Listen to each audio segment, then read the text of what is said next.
next like to offer the floor for a joint statement from the Unrepresented Nations and Peoples Organizations. Speaker from the Congress of World Hmong People. Thank you, Chair. I'm honored to speak on behalf of the Unrepresented Nations and Peoples Organization, together with the Congress of World Hmong People, speaking on behalf of the indigenous Hmong people of Laos. This year's study highlights the centrality of the right to data in promoting and enhancing the recognition, protection, and participation of indigenous peoples. However, the absence of many indigenous peoples from this forum today highlights the persisting challenges, namely the denial of recognition and their silencing. For the Hmong in Laos, these challenges are deeply felt. The lack of access to data compounds the impact of their enforced isolation.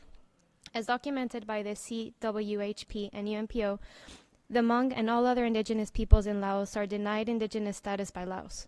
Moreover, the government has denied national registration to certain groups of the indigenous Hmong population, such as the Xaofa, manipulating national data on this population.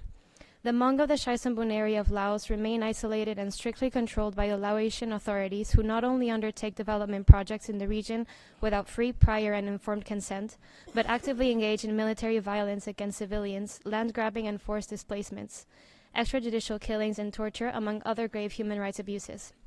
Compounding to the lack of recognition at national level, producing and using data for many indigenous peoples like the Hmong remains impossible due to underlying barriers: fear of reprisals, and the lack of safe environments in which they can speak, organize, and be counted.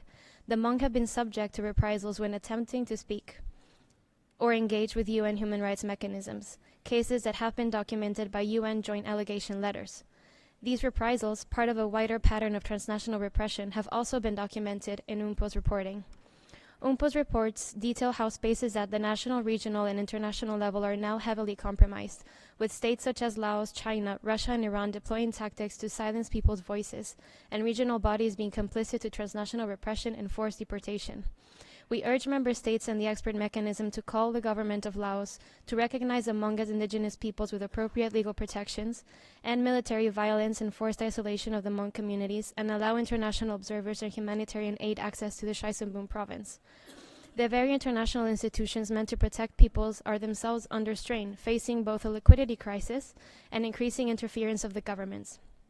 We recommend the expert mechanism to explore how participatory and disaggregated data can address the case of forcibly isolated or unrecognized peoples, and to document, analyze, and facilitate dialogue on barriers to safe and meaningful participation, and strengthen cross-collaboration among indigenous peoples and civil society to ensure institutional and financial strain does not undermine participation and representation. Thank you. Thank you very much